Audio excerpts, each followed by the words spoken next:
also have some suggestions from your group you want to put forward to Section 103 that you think we should have or we should be doing, please don't hesitate to bring it forward. So thank you very much for this session, and I really hope that we'll have a very enjoyable moment. As we continue, I will be sharing into the chat box some of our links in social media spaces and so on, so that in case you are not already following us, so that you can just use the opportunity to follow us too. Thank you very much. Thank you, the Section Chair, Mr. Bala. Thank you for the quick introduction. So, before we go into the presentation proper, I want every one of us to know, according to the SPE International, there are various disciplines in SPE, apart from the data science and engineering analytics. We have the competition discipline, we have drilling, we have the health, safety and environment, we have the management, we have production and operations, we have project facilities and construction design. Now, the essence of the data science and engineering analytics is one of the SPE disciplines in which SPE recognizes the importance of digital transformation, all right? So, which is basically both for the SPE members, both as their roles and responsibilities, also as it is being adopted in the industry. So, we're going to the third agenda for today, the third listening item on the agenda, which is presentation. So, one of our group members, Victor, I can see, will be giving us a quick presentation on the topic for this event. And I want, if you are not speaking, please kindly mute your mic so that we can hear the presenter very, very well. Please, thank you very much. Victor, Anisi, over to you. The topic for the presentation is digital evolution, transformation enabler in the oil and gas industry. Thank you very much, Mr. Victor. Okay, good evening, everyone. Thank you very much for the opportunity. I would also say a big thank you to for this opportunity, giving us all the support we need for the data science and engineering analytics study group. So today I'll just be taking us through a very simple presentation on digital evolution. Two angles, and since this is a discussion group, I'll be looking forward to our individual inputs as the case may be. So without further ado, I'm just going to share my screen, and I would move ahead with the presentation. Okay, great. Okay, so I currently work as the people for trading. So I'm working to this presentation, and I hope we get to learn one or two while we try to contribute to the subject matter. Okay. So the agenda for my presentation will definitely lie on, first of all, discussing about the Industrial Revolution. Let us look at where we are coming from at the moment, and then we'll progress to, what digital evolution means and what it is to the oil and gas industry. The reasons why we need, digital evolution, especially as it may apply to our industrial processes, as of today. And then we now look at major oil and gas problems as I've prioritized some of them. And then we now look at the transformations we see. So we are talking of evolution, transformation. What have we seen? How has it enabled us to optimize and move ahead in order to increase profitability, even within a volatile market currently in the oil and gas industry? And so, and then I'll end with the way forward. So I'll give a disclaimer. Most of the things I'll be sharing are basically based on personal opinion. Your opinion may differ, but let's just deliberate and learn one or two things from each other. Okay, so I'll just proceed. So just a brief on myself. I'm basically a Microsoft certified trainer and the Wharton University certified data scientist. I also hold a bachelor's degree in petroleum and gas engineering from the University of Port Harcourt, where I graduated top 1% of my class. I am passionate about tech in general, especially the application in the oil and gas and energy industry. And these are just a few of my skills and the tools that I work with daily. And so that's just it about me. Nothing much. And so let's talk about the Industrial Revolution. Okay, let us look at where it all began, right? And so it began with the first Industrial Revolution, where we saw the advent of the steam engines, right, between the year 1760 to 1820. And at this point, within this time frame, some scientists had already started working on the concept of electricity, and as of then, it was seen as an impossible concept. Oh, how do you generate something that powers houses, power system, and all of that stuff? You know, but scientists kept working on it. And then, as of then, electricity was a buzzword. If you research on it, you see electricity was once a buzzword until the year 1820, when electricity became a reality, and the world saw it happen, and that led to the second industrial revolution, where we started having electric powered systems, and currently electricity has been so normalized that if you don't have electricity, you become so uncomfortable, right? And then we progressed to the third industrial revolution, where we saw the advent of computing, right? And today, computing has become so normalized. We went from the abacus computer to what we have today. You have a lot of computers around you. You have your televisions, you have your phones, your iPads, your laptops, and all of that. And so computing has become so normalized that, you know, if you're not computing, we don't know what you're really doing. And one of the interesting things that happened with computing, as it were, is that computing came with the web evolution. So we went from Web 1.0 to Web 2.0 to Web 3.0, and currently we are looking at Web 4.0, you know, the smart web, right? And so technology and has really evolved, and we've seen a lot of digital evolution, you know, from the 1700s to this particular point. And today, what we are seeing is the advent of intelligence, because with the advent of computing and the introduction of the web, we started generating a whole lot of data. We went from millions to billions to trillions, and then to quintillions of data.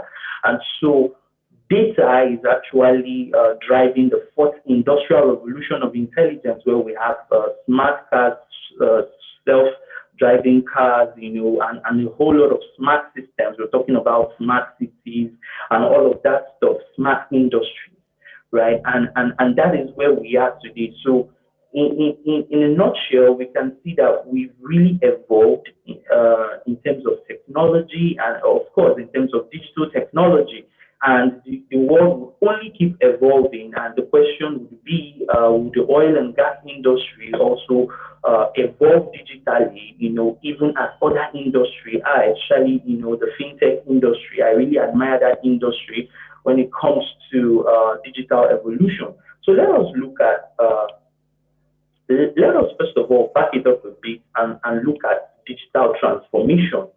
And so digital transformation would actually be the first step towards digital evolution. So before we can evolve digitally, we need, first of all, go through the process of digital transformation. And this is basically the integration of, you know, digital technology into any process process at all. And this will automatically change or modify the process once you put a system or subject a system through digital transformation. There must be a change, there must be a modification. And so I don't know if this interests you, but we can't talk about digital evolution without first of all talking about digital transformation. This is where it all starts. And so when the oil and gas industry is able to achieve digital transformation, which to an extent I can confidently say we've done so well in this aspect, in the years past and even currently, and that has led to some digital evolution that we've seen within the oil and gas industry, especially in the space of reservoir engineering, production analytics, WRFM, and that is your well, reservoir, and facility management. And so let us look at digital evolution. So basically, there are two things I want us to take away about digital evolution, especially when it comes to the oil and gas industry, right? And so digital evolution is first of all conscious. We must make that conscious attempt. It doesn't happen in a swift. It doesn't happen, without a push. So if we must evolve digitally, if we must progress digitally, then there must be that consciousness. We must be intentional about it, towards driving accelerated digital adoption. And so the next word will be accelerated. What is our acceleration looking like? How fast are we going? And it's not just about how fast. Okay, so how well are we also going in this trend, following what is happening, globally? Okay, and through this, through technological renovation. And so there is renovation. And why did I use the word renovation? Because first of all, there is already a laid down structure coming from the analog systems. And so if we must go through digital transformation and of course digital evolution, we now need to renovate these systems to be able to adopt these technologies. And then we must set up flexible infrastructures and reinforcements to be able to ensure that we evolve. And so at this point, I drop a question, is the oil and gas industry evolving digitally? Well, to some extent, I would say yes. I would give the oil and gas industry about 80% because we've seen a lot of digital transformation, digitalization, and we have some companies doing their best to drive this evolution in the oil and gas industry, right? And in Nigeria, one of the companies we know of course, very well driving this digitalization campaign is Crypto, right? And so there are so many other companies out there in the world, but for here in Nigeria, we know Crypto is doing a very great job in driving digitalization in the oil and gas industry, and so many other companies as well. And so why do we need digital evolution? How is it a transformation enabler in the oil and gas industry? I'll walk you through this in 3 points. And the first point would be in terms of automation. And so if we must optimize our processes in terms of getting the oil out of the well, I'm going to try and be so basic because I'm assuming not everybody on the call has a petroleum and gas engineering background. And so I'm just going to make sure that everything is plain. And so from the process of getting the oil out of the well to getting them through flow stations and then through their final destination, we must look at automating these processes. Okay, how do we automate? How do we optimize? And because if we are able to automate and optimize, we are now able to drive profitability because the oil and gas industry is currently facing a high level of volatility. As a matter of fact, our volatility index increased very very critically this year, and it has been a point of concern to stakeholders. And so automation is key. How do we automate manual processes? How do we reduce insufficiencies in our processes that would lead to technical excellence as well as profitability. And so automation is key. Automation of rigs, automation of refineries, automation of flow lines, and all of that stuff. How do we attain this? And if you do some research, you're going to see that a whole lot of companies are doing good work in these areas, trying to automate these processes and these systems in order to drive technical excellence. And so the next thing would be seamless adaptability. So if we are able to evolve or if we are able to adapt these processes, we are going to have seamless adaptability. I give you an example from a data science standpoint. So if you're able to build a very good ETL pipeline within a system, your best bet is that you're going to have a very good data flow and you're going to have a very good data analytics system. Okay, so, ETL means extract, transform, and load. Okay, so if we're able to build a very good ETL pipeline, we are able to have workable systems that are able to deploy real-time analytics within. Okay, and so our ETL process will determine the quality of the data. It will determine the quality of the decisions we are making, because the quality of the data automatically transforms to the quality of the results that we derive from the data. And so if we evolve digitally to a point, for example, where we have a good data culture, a good ETL process or pipeline, we are able to adapt seamlessly, digitally. And so the next point would be improved accuracy. All right. So of course, if we leverage on digital technology, if we leverage on digital evolution, we're able to improve technical accuracy. Okay, we're able to improve production forecasts. We're able to improve a whole lot of predictions we make in the oil and gas industry that will lead to a higher turnover and basically more technical excellence. I am very focused on the technical areas because when we get the technicalities right, the business will thrive. I always tell stakeholders this. Okay, so this is the reasons why we must, adapt or evolve digitally in the oil and gas industry. So let us back up a bit and look at some major problems we are actually facing in the oil and gas industry currently. And I'm going to start with exploration and operational costs. We know that this is one of the major issues or the major problems or the major challenge plaguing the oil and gas industry. Our exploration costs, our operational costs are on the high side. And being in a very volatile market, we have to look for ways to drive down operational costs, to drive down explorational costs. And these things could be achieved if we leverage on digital technologies.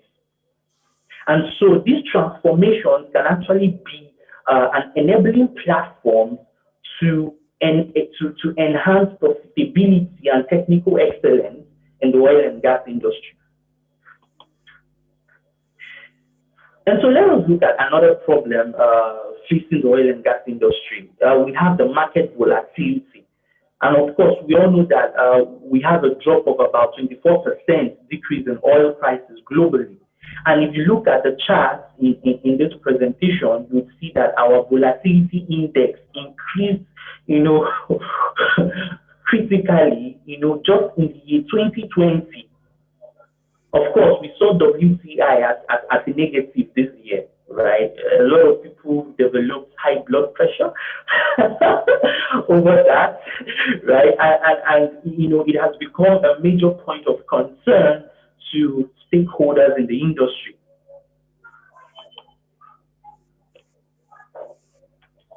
And then another issue or another major problem we face in the oil and gas industry is asset volatilization. So our assets keep losing value. Our assets keep getting devalued in this case. And at that point, acquiring oil and gas assets are very expensive and very, very much more expensive to maintain. And I speak about this from the standpoint of the Niger Delta, as the case would be. And so this is a major point of concern that stakeholders and we as engineers, as technocrats in the oil and gas industry have to start looking into these things. So yes, I've outlined some problems. So how are companies, how are people trying to bring on these transformations to enable us make a headway in the oil and gas industry? First of all, I'm going to talk about some transformations and some evolutions we've seen in the oil and gas industry over the years. And I'm going to start with automation of oil rigs, right? So we all know, or some of us know, about the Equinox of the H, right? And this is a working reality today. H is actually so automated that it doesn't have a single toilet. You could research about it. It doesn't have a single toilet, which means it does not support a single human life to be on the rig. And this is because they've set up systems for remote control. So it doesn't mean that humans don't interface with this system. It only means that this system or this oil rig is actually controlled from a remote center.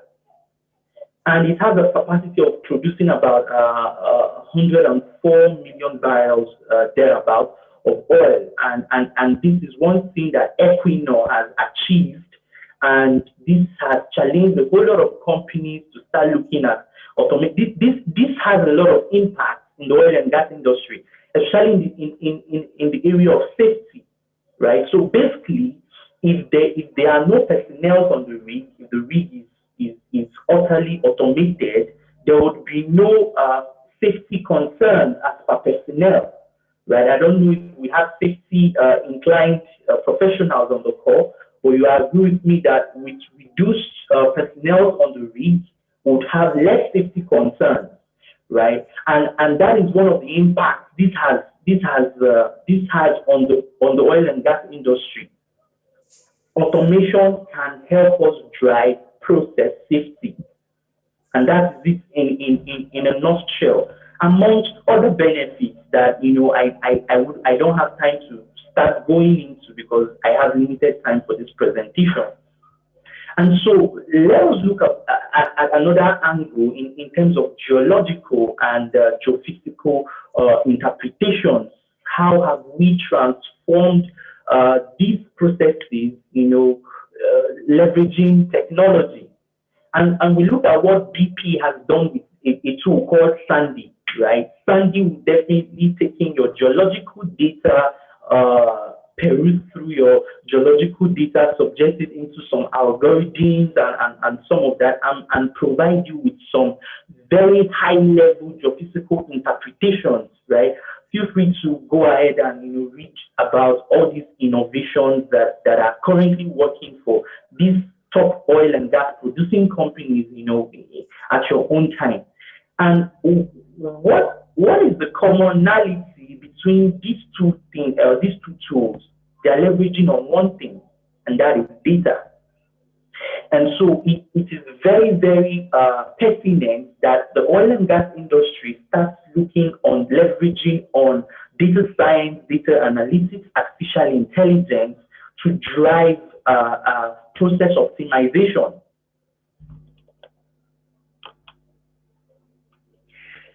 And so another transformation we've seen in the oil and gas industry, how digital evolution has become a transformation enabler, is improved reservoir analytics, right? And this one is not so far-fetched from us, okay? This is not so far-fetched from us.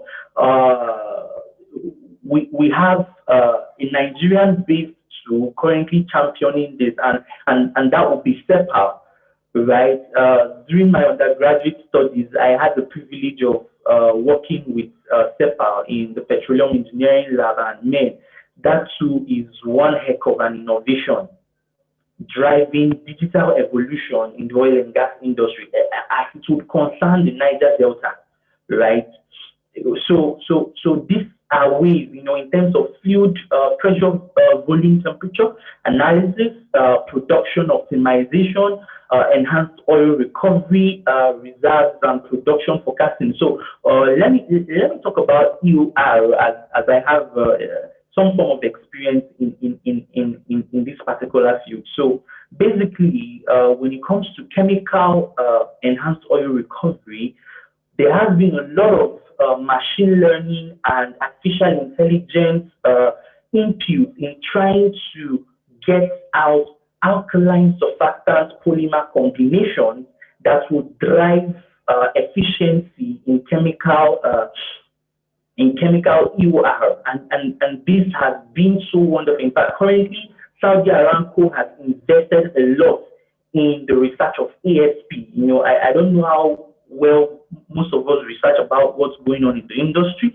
but ASP is actually driving one of Saudi Aramco's innovation base, and these are ways we could leverage on these evolutions to transform processes in the oil and gas industry. Not before you have to bring a chemical, you have to bring the polymer, you have to bring the surfactant, do a lot of lab tests and all of that stuff, analyze the components, how compatible, the compatibility with the reservoir and all of that stuff. But currently, there has been so many algorithms, there has been so many work going on to ensure that we can actually mimic this process digitally, and with minimal laboratory inputs, right? We're not phasing out laboratory inputs, completely, but we want to see how we can bring this in and optimize even the lab results. And so it's a very good research area, if you're looking for a new research area to dive into. And so the last but not the least transformation we are currently seeing right now is low-cost well interventions, right? Digital evolution has actually enabled us to drive low-cost well interventions. I speak for the Niger Delta regions. Basically most of the well interventions going on in the field are rigless, which means we are using coil tubing, we are using slick line, we are using wire line to have these well reentries and try to keep these wells online as long as we can. That is what intervention is basically all about. And first of all, it starts with the process of opportunity identification. So this well is having a problem. How do we identify the opportunity there? Is it a water shut-off opportunity? Is it a sand clean-out opportunity? Is it a fishing opportunity? Is it a wax dissolution? There are so many opportunities. And so identifying the right opportunity that would optimize or enhance production from these wells. Of course, most of these wells are browned already, right?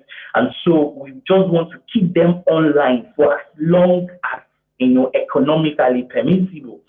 And so, accurate technical recommendations. So even when we recognize these opportunities, what are the recommendations, right? How do we draw job programs? How do we do technical risk analysis that would help us, drive these jobs and obtain, excellence within, within the opportunity. And so the next thing we look at is optimize project timelines. I give you this for sure. I've gone for a job where the opportunity, we were supposed to work on the well for, I think that was about 40 days, and we ended up staying in the location for 100 days. And so there was a very high case of budget overrun on that job. And so optimizing project timelines would also help us optimize our processes. And these are being driven by digital transformation. So by putting these processes in a software, for example, I give you a simple software, Microsoft project, we're able to look at the bottlenecks that may arise in this project, and we're able to make more reasonable forecasts and then draw up a budget that would be able to, accommodate the interventions as it were. And so again, if we're able to put all these three together, and it automatically leads to improved job delivery. So have we been able to achieve the aim of the job? Have we been able to achieve the aim of the well reentry operation? And so at that point, we start looking at softwares like Cerberus and all of that. I've done a little bit on well intervention, so I know this stuff. So really, these are ways digital transformation and evolution is helping us drive these things in the oil and gas industry. So let us look at the impact. Let us look at the impact. So I start with the bitter truth, especially for Nigeria. Okay, please note that most of the facts I'll be giving would be as it concerns Niger Delta. Okay, so I want to start with the bitter truth. And so the first truth I'll be saying would be the change. All right, so there has been and there will still be a lot of obsolete conventional industry practices, and the truth is this: most people or some people are going to be very adamant to change. Some companies might be adamant to change, but change should be consistent, should be constant. And so change becomes inevitable. And then there will be evasive innovations where we have evolution of hyper smart, multi-skilled engineers and technocrats. So at the end of the day, it's not just about having a petroleum and gas engineering background. That will do you good in terms of domain knowledge or industry knowledge.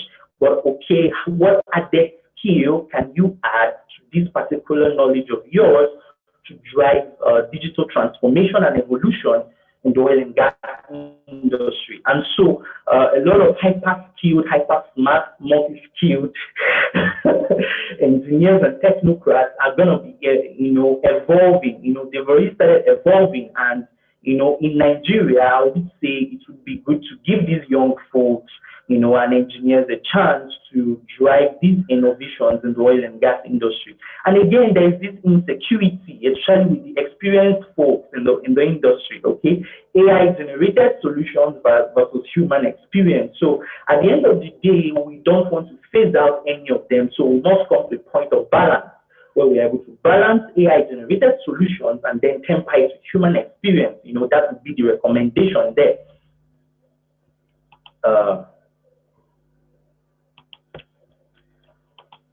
Sorry. Okay, so let us look at the bright side. Okay, let us look at the bright side. So the bright side is there is already a revolution, and the revolution, starts with data integration, data democratization. We can't overemphasize this, especially in this study group. This is one of the things I will be talking about. In most cases, there is a very key need for data integration and data democratization, especially when it comes to field data in the oil and gas industry. Talk of production data, talk of reservoir data, talk about the general drilling and well data. I've had an experience where there was supposed to be a well re-entry, for a well, and we can't even find the well data. And so, some data, and when we succeeded to find some we are still missing. A whole lot of information about the well, has been missing. And, you can't develop a technical job program with some information missing. And so, this calls for data democratization, data integration. We need to have this data, synchronized, integrated, and then democratized. We can't drive digitalization without talking about data democratization and data integration, really, because these are the key drivers. And so the next thing we'll be talking about or I'll be looking at is intelligence, okay? So more informed decision making. So we're looking at an era of intelligence. Oh God, I think my time is almost up. Engineer Semi wants to talk to me. So we're looking at an era of intelligence where we make more informed decisions as a result of digital evolution and transformation. And then we look at optimization. Of course, if we're able to drive this, it leads to improved technical accuracy. And so I'm just going to run now. I think my time is almost up. These are just a few technical benefits of digital evolution. We would be looking at analytical accuracy, we'll be looking at improved health safety environments, we'll be looking at enhanced operational efficiency, research and development, project optimization, fast, reliable, and real-time solutions, as the case may be. Sorry, I really don't have time to buttress on each of those points, but if you have any questions, I would really be glad to take them later. So again, another benefit, from the commercial side would be overall business benefits, where we have increased profitability and, business excellence. And so basically, I've talked about a lot of things. I've even brought some comparisons with the evolutions and transformations happening in the oil and gas industry, globally. Okay, so let us call it back to our Nigerian space. Okay, so is this even possible? Well, my answer is yes. Like I said earlier, Self-Acceptance is one of the companies trying to drive this, and a lot of companies are coming up to drive this. There's a whole lot of companies, engineers, technocrats trying to drive this, and if we can tackle our problems from the grassroots, I believe that we are going to have a very digitalized oil and gas industry in Nigeria. And so these are just a few factors, affecting or hindering digital evolution, especially when it comes to the oil and gas industry here in Nigeria, and of course globally, right? Of course, the ultimate fear of change, and then in the oil and gas industry, I'll pin this specific to the Nigerian industry, right? I'm not trying to say we are all bad, but this is where I have more knowledge, and I can see that we have very poor data culture, and we can't drive engineering, analytics, and data science with a very poor data culture. And so again, another problem would be scalability, right? Most of these things aren't really scalable here for now because of the kind of processes, the laws, that are guiding us and all of that stuff. And then lack of interest, even currently some professionals in the oil and gas industry are still adamant about these things. And then we have the political side. I won't talk much about that, but of course, politics is part of it.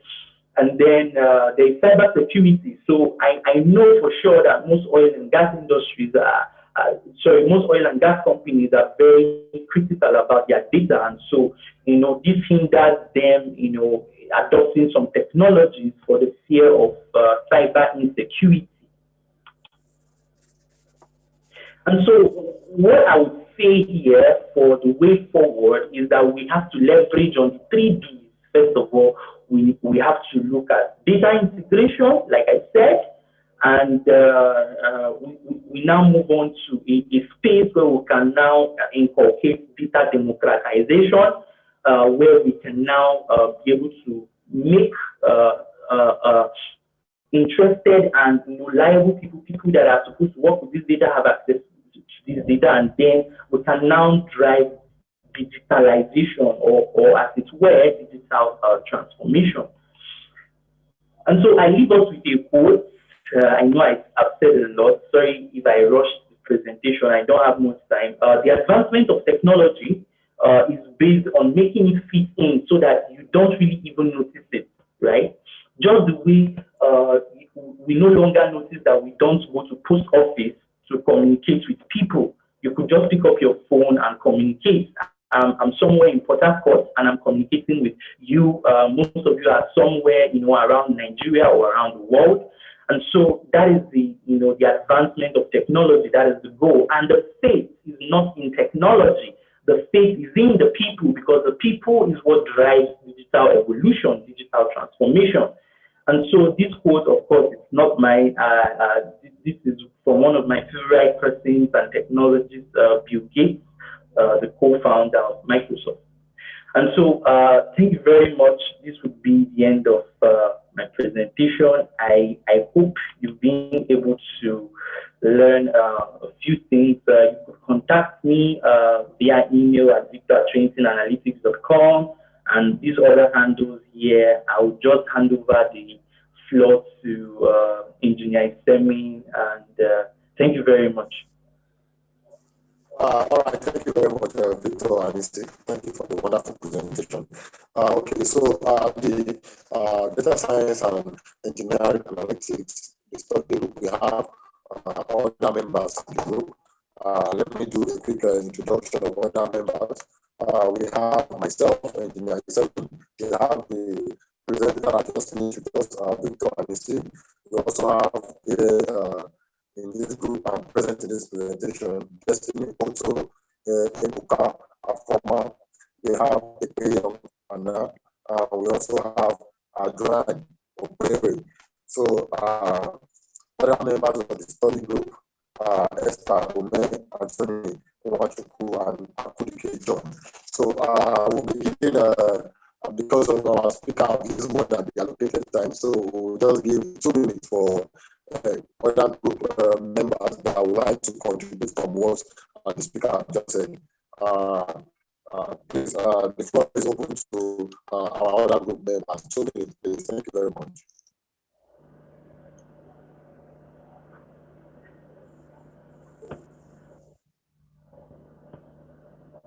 So you can just unmute yourself if you want to speak, please. Thank you very much. Can everybody hear me? Yeah, I can hear you loud and clear. Okay, so this is a really good presentation, Victor. I really like the fact that we've actually seen how history has evolved, coming from the Industrial Revolution all the way down to, the fourth revolution, which we are looking at as intelligence. I think for the most part of it, what we've seen is that people are now beginning to realize the importance of data. It's a bit like in our industry, when the driver was to look for oil and then we were flaring gas. All of a sudden, gas has now become valuable. So over time, I think data is the new oil, should we say, or the new energy. And the process of digital evolution is bringing companies to know that, especially in our industry, that we can leverage these things to be able to improve our processes. So I think it's really insightful, showing the full spectrum of it, and also tying it towards the business bottom line. Because at the end of the day, I think we all agree we're in a capital-intensive business that really focuses on driving profitability. So once you can draw the line to show that, you really democratizing this data and using it as a tool to be able to drive your automation has a direct impact on your bottom line, then you begin to know how important this is. So I think it's an eye-opener for us in the industry. I think we're a bit slower than other industries, that have really taken a hold of this, but I see it happening over time to be able to gain some traction and really transform our industry. So thanks. Thank you very much. Next contributor, please, 2 minutes. Keep the time. Thank you.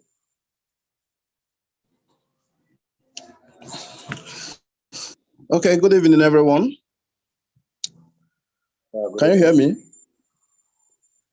Okay, I'm Destiny also. Okay, good. Such a nice presentation from Victor. So, and I agree with most of his points. I agree with him when he said, when he talked about the adamant of our industry to accept or to adapt to the change or to the emerging technologies, and that's very, very correct. I believe that because I strongly believe that 70% of the efforts towards digital evolution should be towards first changing that culture, that kind of our business process and our business culture. We should first try to change it before we start talking about other things. But nevertheless, I want to say this, because one thing we have to understand: nobody does AI, nobody does artificial intelligence, nobody does machine learning or all these advanced technologies for just doing sake. Nobody does AI for AI's sake. So they are not the oil and gas. We are not an AI company. We are not a data company. We are an oil and gas company. So before we can transit from traditional methods or traditional means to advanced technologies, you have to kind of make a case for that. You have to make a case for change. And how do we make case for change? How is that done? You have to show me, as in, why do I need to change if I'm succeeding, I'm making a lot of money and things are going well, and then you just want me to change? You have to show me that this thing can actually be better, can make my goals or my objective, achieve my objective faster, smarter, and safer. So I think what I'm trying to drive out is this: we actually need to know how to make this case, and in making this case, we need smart and innovative minds to actually present this case to the industry leaders. Yes, we need minds that are creative.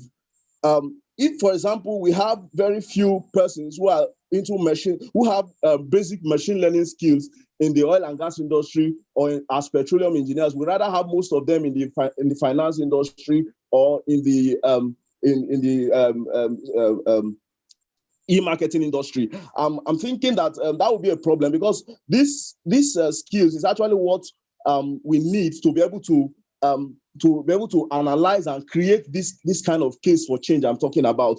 So if we don't have the basic advanced artificial intelligence skills, and then we cannot really do creative things in our industry, I don't think there is any we have any much reason to complain that the industry leaders are being adamant to change. So I think we should also look into acquiring skills. We as petroleum engineers acquiring up-to-date skills, or we as oil and gas professionals acquiring up-to-date skills that will actually that we should actually integrate into applying in our industry. So that is how we can actually make this case for change. So basically, that's my contribution. All right, thank you very much, Destiny. Do we have any other contributor from the group, please? 2 minutes, please. Yeah. Good evening, everybody. Good evening. Yeah, we can hear you. Please go ahead.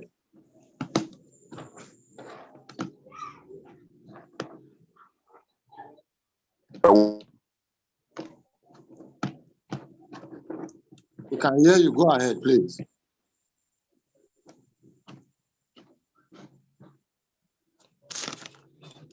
I think he's having a problem with his network. Can anybody hear me? Yeah, we can hear you. Yeah, we can hear you. Please go ahead. Okay, so I think we had a contributor, but I think he's probably having issues with network. Do we have any other contributor from the group? Okay, good evening, everybody. Good evening, we can hear you. Please go ahead. Okay, my name is Ekpeyam. Thanks so much, Victor, for that beautiful presentation.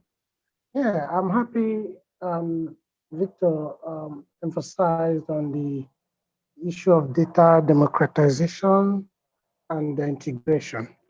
Yeah, there is a need for us to have something like an ecosystem where people can pull out information in order to aid decision, making in the oil and gas industry. However, I like to point out something very important. In this part of the country, we are still battling with unemployment. And I would like to advise that while we envisage and while we plan, while we work very seriously in bringing digital evolution into the industry, we should also think about the fact that when we pull the jobs from individuals, when we reduce the interface between man and machine, people are going to lose their jobs. So in my own case, I'm really enthusiastic about data. So I believe we need data in this part of the country in order for us to make fantastic business, take fantastic business decisions. Thank you very much.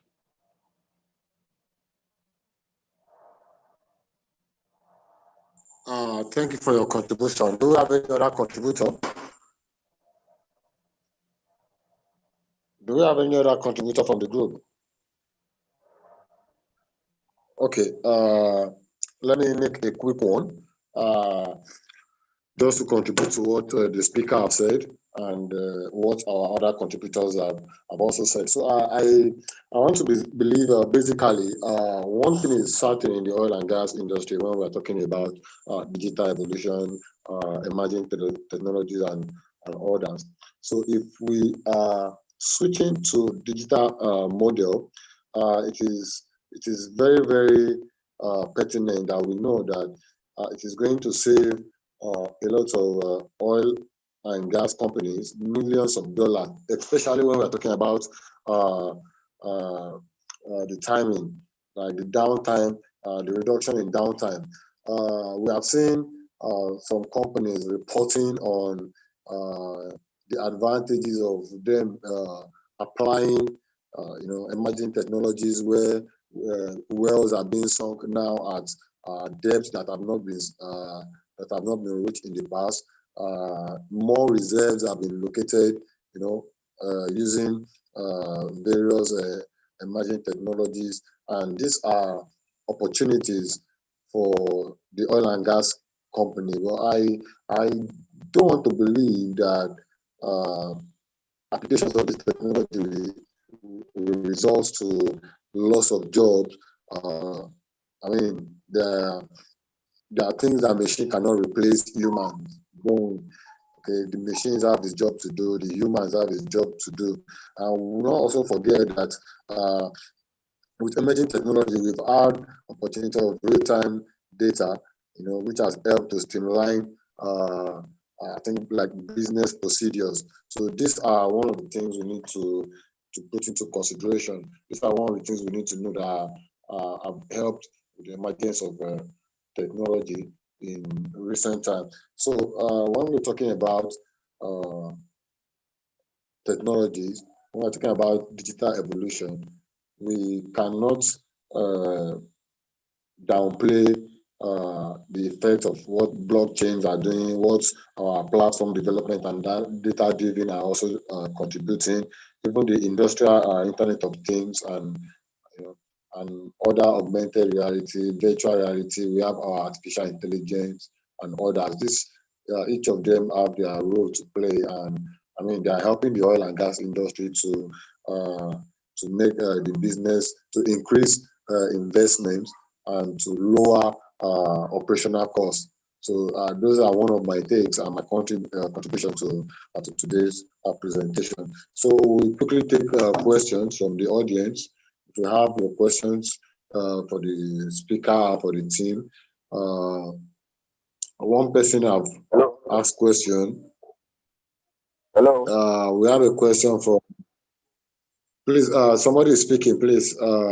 We have one question. If you have your questions, please just send it to the chat and we're going to read it out for the presenter and for the group. Okay, so Mr. Badar said, considering infrastructural deficiency and lack of funding in the developing countries, how do you think we can properly harness data technologies to our advantage? So that is the question from our section chair, Mr. Adibola Badar. So I will leave the question to the presenter and also to the group members. Thank you.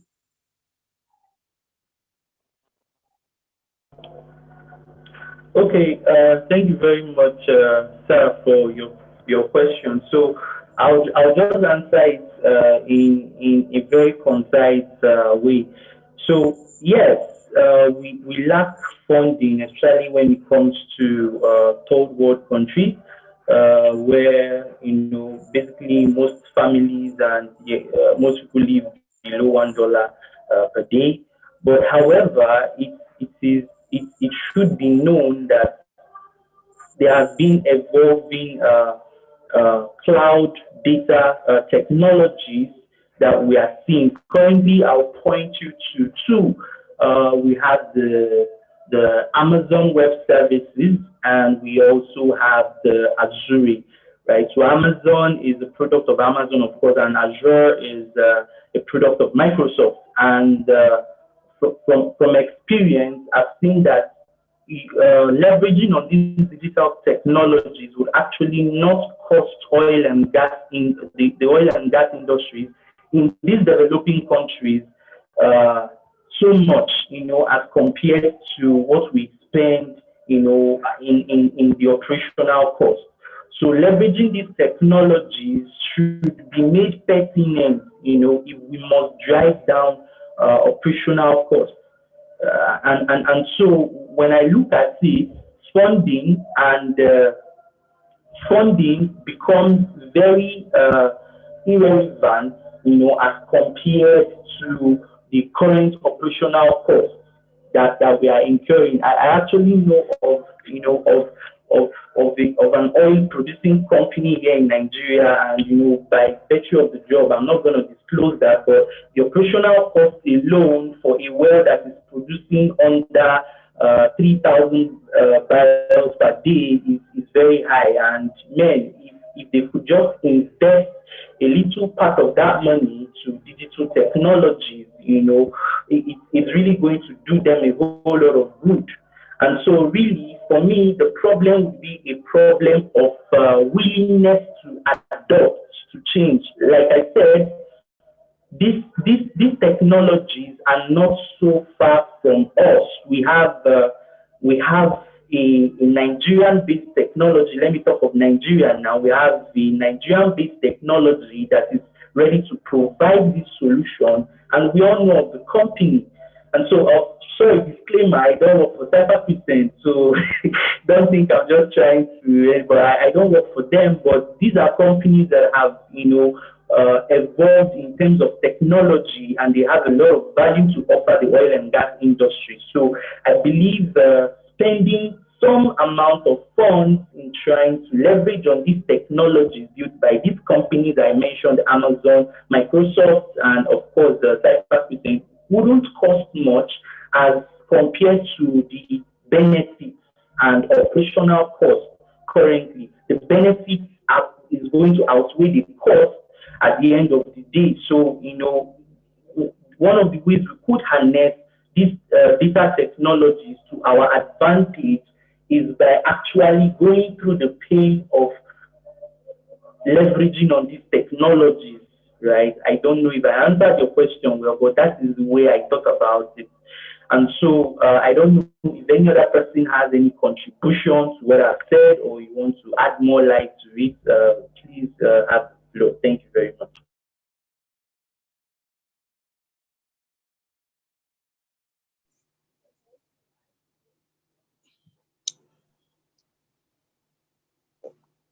Okay. Thank you, Victor. That's a well good response.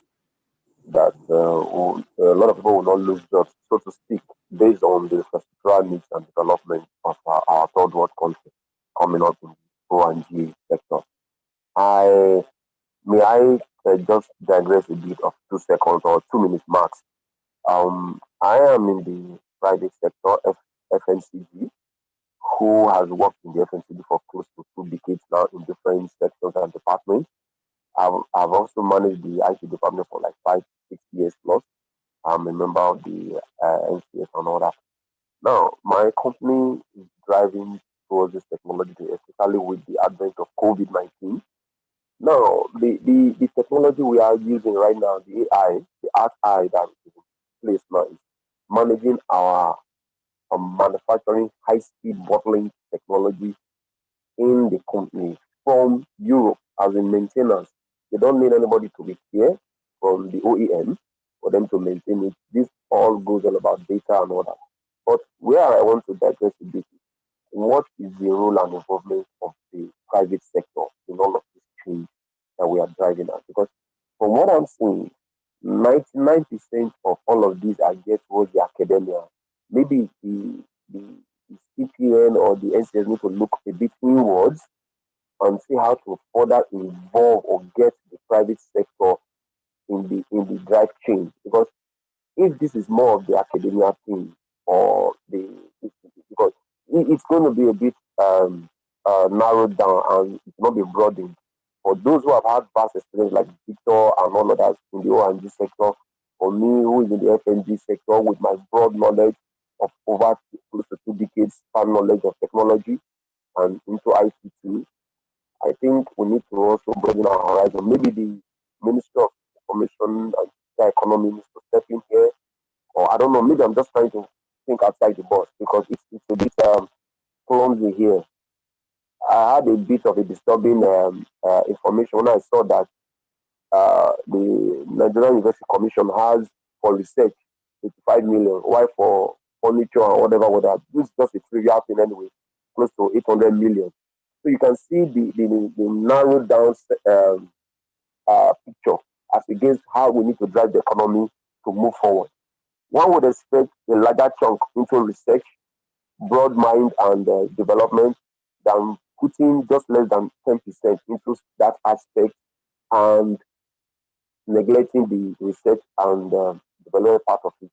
That's just my take in this whole drive. So, we are done. Thank you.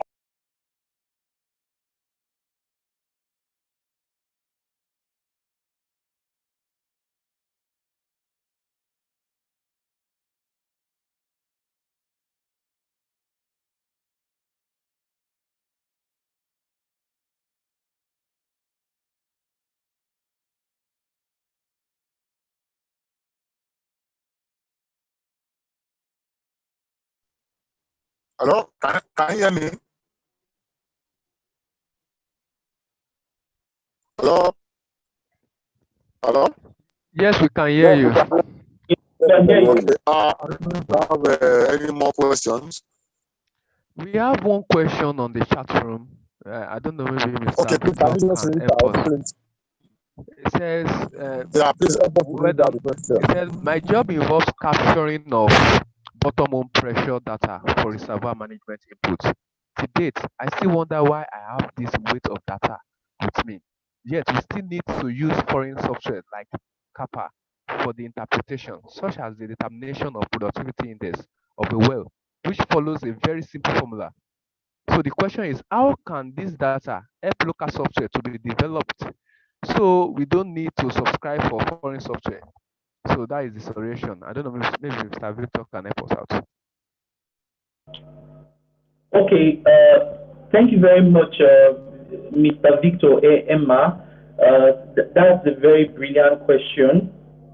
And so it also goes down to, before I answer your question, I would like to see that it all goes down to our ability as Nigerians to access local content, right? I can tell you for sure, right? Let me just tell you this. During my final year project, I actually developed a software, Cassandra, and it's still under development where we are trying to, make it more robust, right? That leverages on machine learning and artificial intelligence to identify and optimize opportunities and also optimize project timelines in the well intervention space. And so one thing I can tell you is this, there's a lot of technical guys, young guys, I could tell you this, with all alacrity because I know this for sure, that are out there that have these skills, that have this talent, and are ready to display it, or they have these solutions, but, the system is really not so, should I say, supportive, and that chance is not given to these folks. But to answer your question, this is what I can tell you. It is very, very, very possible, right? What you just outlined in terms of interpretation, determination of productivity index, and all of that, it is very, very possible leveraging machine learning, right? Of course, you said you've accrued data, so that means the data is available. And so what happens is that, first of all, following the pipeline, we have to, first of all, ensure data quality. That should be the first step, and then when we are sure of the data quality, the data integrity, we can now start looking at pre-processing and having this data put to use in terms of learning, making the machine learn from this particular data. And so it is very possible to come up with a software that will be embedded with these analytics and these functionalities, right? It is very possible. Trust me. Put 4 young persons, that are very technically and digitally inclined in a room for a year. Give them food, pay them well, right? And see what comes out of this. Tell them what they will do. Give them the objectives, right? And then let 2 or 3 technocrats experienced in the oil and gas industry supervise them, query the work, test the software. They should be software testers and all of that. And just see what comes out within a year or 2. It's really possible in the oil and gas space in Nigeria. We just need to be hungry enough, right, to bring it to actualization, in my own opinion, right? I'll give you this story. Developing Cassandra was a ton of work because it was my personal project and I had to do it on my own, right? But currently I have 7 developers working on it, and the application has become so robust that by the time we bring it out there, it's something that we are sure is going to wow the industry. And so if we are hungry enough to lead these innovations, if we are hungry enough to drive this in our companies, in our workplaces, trust me, it is very, very possible. It starts with us. You thought about it, just to bring in the resources and make it happen. Okay, trust me, developing a whole lot of pipeline, right? I use a year or 2 as an example. There's a lot of pipeline that it has to go through before you have a refined product that can stand the test of time. But trust me, it is very, very possible. Thank you very much.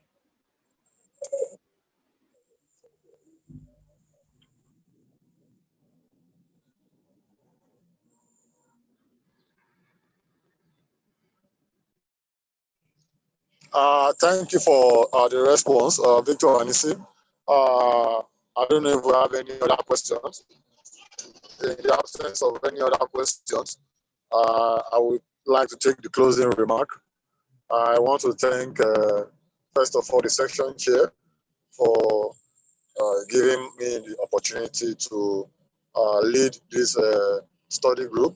And I want to also thank my fantastic group member for a job well done.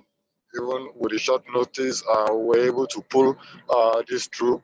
Of course, like the section chair I've iterated at the beginning of this meeting, that we'll be having another session in come January.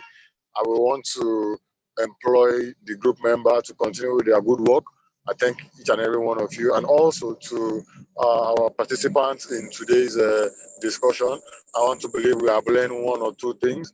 We hope to see you in our January diet, and we also want to employ you to attend the presentation from other discipline, other study group.